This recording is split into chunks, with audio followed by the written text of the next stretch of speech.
தலைவர் 173 படத்துல வந்து ரஜினிகாந்த் அவர்களும் கமலஹாசன் அவர்களும் சேர்ந்து இணைந்து நடிக்க போறாங்க. இது வந்து ராஜ்கமல் பிலிம்ஸும் ரெட் ஜெயின் பிலிம்ஸும் இணைந்து இதை வந்து தயாரிக்க போறாங்க அப்படிங்கிற ஒரு அபிஷியலான தகவல் இப்ப ரீசெண்டா தான் வந்திருந்தது. இப்போ என்ன நடந்திருக்குன்னா, சுந்தர்சி அவர்கள் இயக்குனர் சுந்தர்சி அவர்கள் தான் இதை வந்து இயக்கறதா இருந்தது. இவங்க 2 பேரும் சேர்ந்து நடிக்கக்கூடிய அந்த படத்தை. இப்போ அவர் என்ன சொல்லியிருக்காருன்னா, சுந்தர்சி அவர்கள் இந்த படத்தை வந்து விட்டு அந்த ப்ராஜெக்டை விட்டு விலகிறதாக ஒரு அபிஷியலான ஒரு செய்தியை வந்து சொல்லியிருக்காரு. ஸோ இப்போ இந்த நியூஸ் வந்து சோசியல் மீடியால வந்து பேசப்பட்டு வந்துட்டு இருக்குங்க. பல பேர் வந்து இதற்கு வந்து பல காரணங்களை வந்து அடுக்கி பேசிக்கிட்டு இருக்காங்க. ஸோ ஒரு சிலர் வந்து ரொம்ப எக்ஸ்ட்ரீமா போயிட்டு ரொம்ப தரைக்குறைவான அது போன்ற பதிவுகள்லாம் போட்டிருக்காங்க. ஸோ அதுல வந்து ஒரு சிலதுன்னா என்னன்னா, அதுக்கு வந்து குஷ்பு அவர்களே வந்து ரியாக்ட் பண்ணியிருக்காங்க.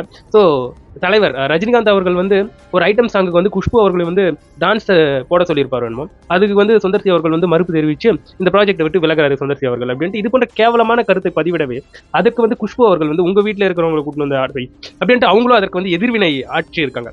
ரொம்ப கோவப்பட்டும் பேசியிருக்காங்க குஷ்பு அவர்கள். இதெல்லாம் தேவையா? இது போன்ற கமெண்ட்ஸ் எல்லாம் தேவையா? பட் ஒரு சிலரும் இப்படி இருக்காங்க.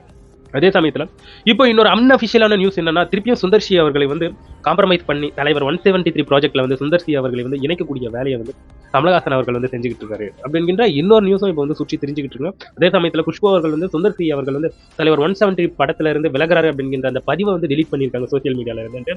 ஸோ ஒரு அன்அபிஷியலான ஒரு நியூஸ் வந்து சுற்றிட்டு இருக்கு. பட் அபிஷியலா இது வரைக்கும் சொல்ல. ஸோ அவர் வந்து நான் விலகிறேன் அப்படிங்கிற ஒரு விஷயத்த சொன்னார் இல்லையா சுந்தர்சி அவர்கள், அது மட்டும் கன்ஃபார்ம். இப்பயும் ப்ராஜெக்ட்டை வந்து எடுத்து பண்ண போறாரு அப்படின்ட்டு எந்த ஒரு கன்ஃபர்மேஷனும் வரல. அன்அபிஷியலா தான் செய்திகள் போயிட்டு இருக்கு. எனிவே நண்பர்களே, இதை பத்தி நீங்க என்ன நினைக்கிறீங்க? என்ன ஒரு காரணமாக இருக்கும் சுந்தர்சி அவர்கள் வந்து இந்த ப்ராஜெக்டை விட்டு விலகிறதுக்கு என்ன காரணம் இருக்கும் பெருசா? ஸோ அதை கண்டிப்பா என்னுடைய கமெண்ட் செக்ஷன்ல பதிவு பண்ணுங்க, தெரிஞ்சுக்கலாம்.